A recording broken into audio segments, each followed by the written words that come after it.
What's up guys, Virgil here for JRPG Central, and during Nintendo's E3 Direct this year, they announced a new demo for Square's highly anticipated Switch exclusive, Octopath Traveler. If you've been with the channel for a while, you'll remember that one of my very first videos was over the original demo that dropped last year. So in this video, we're going to be doing a follow-up comparing this new demo to the old one.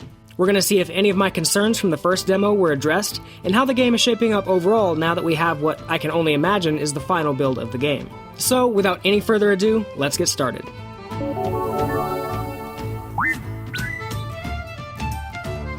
Unlike the first demo that restricted you to 2 characters, this new demo allows you to start with any of the 8 characters and start with their stories.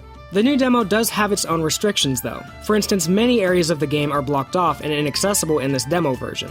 You are also restricted to 3 hours of playtime and only 1 save file, which kinda sucks. Though your save from the demo will carry into the full game once it's released next month, which is pretty nice. I started with Ophelia and was making my way through her story, and as I played through my 3 hours with the game, all it really did was reaffirm the way I felt about the old demo. The music is fantastic, the voice acting is surprisingly spot on, and the presentation is incredibly true to its 16-bit roots, while also doing something very unique with it.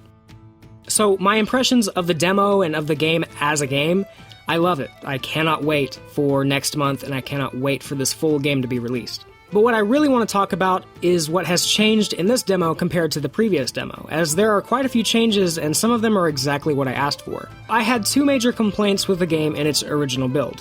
1, the break system could be very easily abused, and 2, the presentation, while amazing, was slightly tarnished by this awful dark vignette effect that covered all corners of the screen at all times.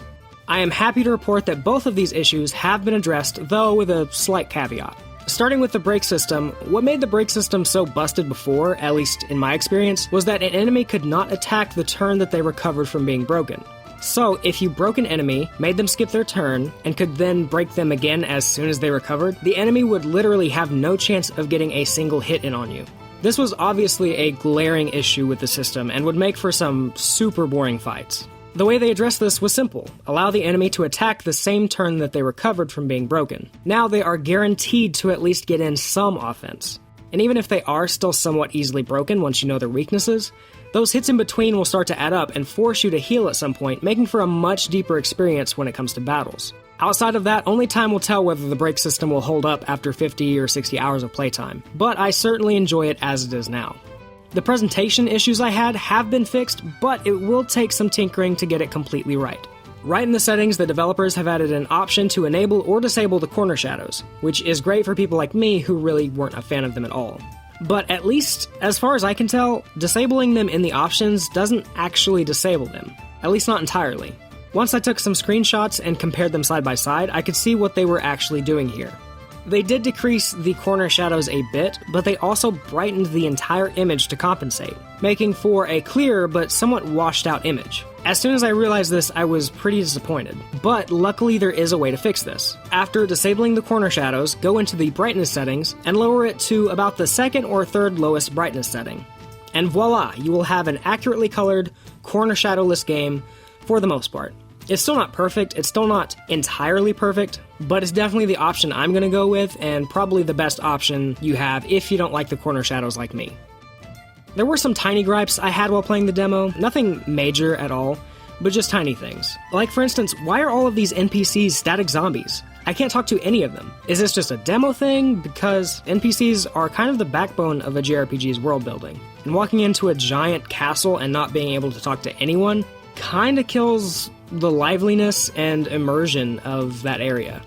Also, I wish that there was something to distinguish between in-game and cutscenes. More so in this game than any other, I feel like. I found myself trying to move my character when the cutscene hadn't actually ended. Some cinematic black bars on the top and bottom would be a nice, easy way to do this, and I feel like it would fit pretty well with the game's aesthetic. Overall though, I had a complete blast with this new demo, and I cannot wait for the full game to come out next month. At first, I was kind of tempted to create new users on my Switch to play through each of the game's characters, but I decided to just wait so that I could fully enjoy their stories in one playthrough once the game comes out next month. So what did you guys think of the demo? Is the game a total day one buy for you like it is for me? Let me know in the comments down below. And if you enjoyed this follow-up type of video, be sure to hit the thumbs up down below to let me know as well. Anyway, that's it for me, guys. As always, thank you so much for watching. I hope you all have a great day, and I will catch you guys in the next video.